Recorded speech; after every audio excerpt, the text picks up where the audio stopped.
Hey team, this is this week's strength enduro workout, the German workout Hamburg. German workouts are our sets workouts, a pretty simple structure for these ones. This particular sets workout, we have 6 stations, each station with 2 exercises where you've got the reps here in red and the sets that you must complete in blue, all right? So if I'm on station 1, I've got the exercise here, I do 8 each side, so 8 left and 8 right. Exercise 2, I do 16 reps. That's 1 set. I'm going to do 4 sets or 4 rounds of those 2 exercises, and then stations 1 is done. You'll notice that all of them are 4, bar this station 3 here is times 3. It's just because they're both unilateral exercises, take a bit longer, so we've just given you 3 sets for that. So all the stations take about the same amount of time, all right, which is around about 8 minutes is what it should take you. All right, so being a strength enduro workout, you need to take your time, you need to choose the right weights, whatever you've got around you, to make sure you're challenging yourself with each exercise. Remember these strength enduro workouts, and I do rabble on about it a bit, but it's really important to understand the purpose of each exercise so you're attacking it in the right way and challenging yourself in the right way.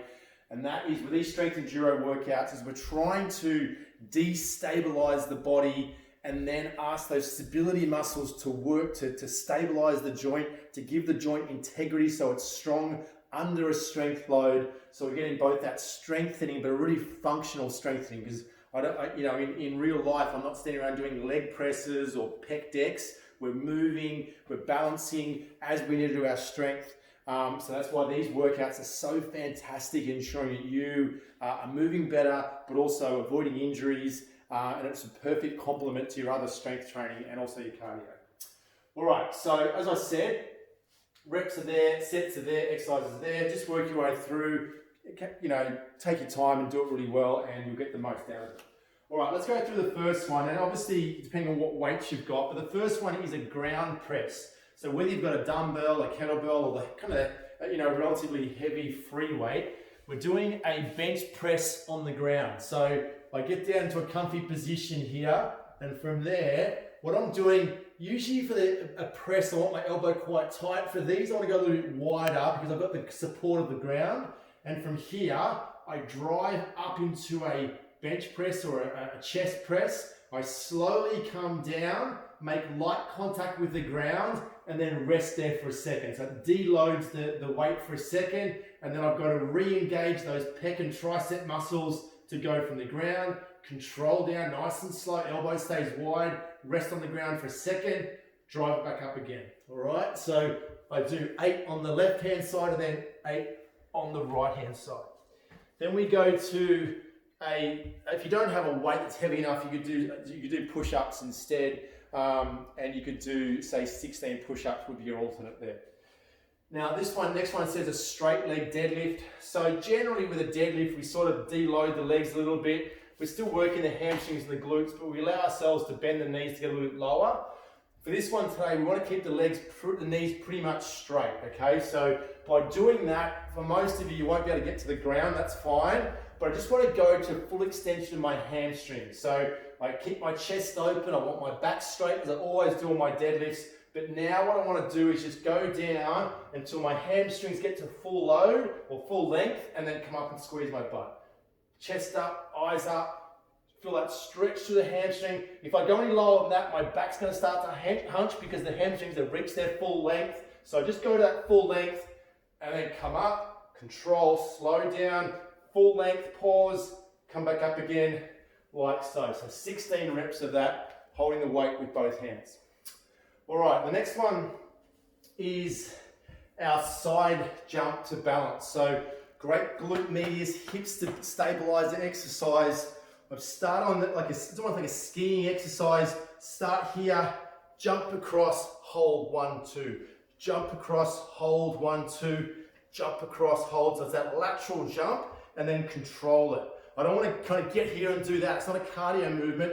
The trick is, can I jump laterally, and then can these hip stabilizing muscles and the quads around the knee, can they stabilize and hold me in position?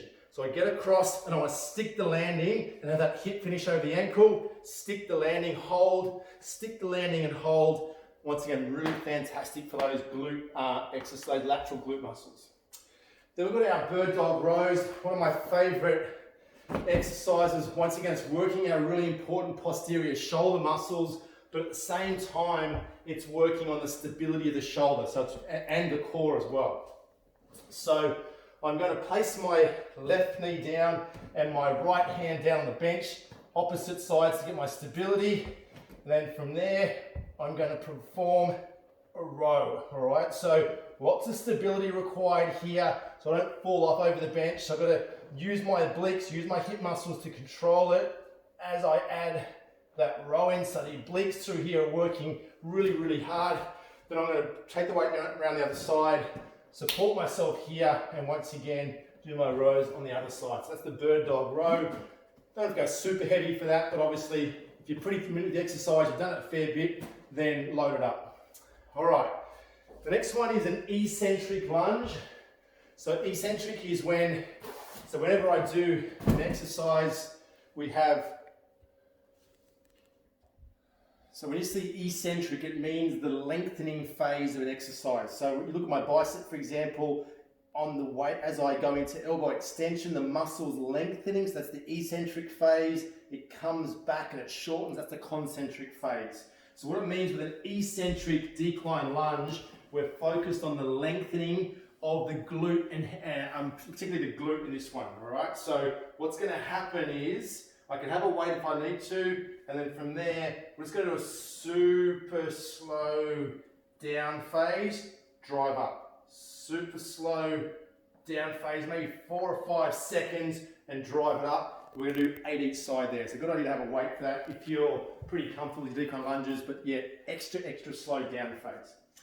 It says side wall balls. Now, I'm assuming most of you don't have a wall or wall balls, but similar kind of movement. So it's almost like a rugby pass where I'm rotating and then throwing the ball. Don't worry, I won't throw it at you, but just the same sort of movement, all right? So I'm coming here, and I'm rotating here, rotating like that rugby pass. I'm using my obliques. Watch how I'm sticking my bum out. I'm softening my knees. I'm rotating and then driving out powerfully. And I'll do 16 each side. So I'll do 16 that way and then 16 that way. Once again, find a weight that's around about 4 to 10 kilos. Okay, we've then got the next one is the overhead press. So grab your weight again, non-dominant hand, pure press, no assistance through the legs, just isolate it like so for your overhead press left and right, 8 each side. My pelvic thrust, the old faithful, work on those glutes again, in position like so. Get my feet ready first, shoulders apart, and then from here, tuck the chin to the chest, drive it up, back down again, drive it up. I can grab my weight, place it on my waist, to add some more load to that as well. That's the pelvic thrust. Then we've got our eccentric box jumps. If you're doing this in a garage, you've got an outdoor area, like maybe like a low wall, you can do these. So what it is basically standing on a raised surface, jumping off, and then really softly landing on my squat. Not a super high level, just a knee height or less. Here, soft landing. Okay, so it's a squat as I land on the balls of my feet, roll down onto my heels as I squat. I'm going to do 16 of those. So eccentric, once again, as the lunge, box jump. So we're doing almost like a reverse box jump, not the up phase, but the down phase we're focusing on. The one hand swings in position, one hand thrusting that weight forward, pushing those through those, driving those glutes that way, thrusting that weight. Keep staying super core, tight through the core, 8 each side for those.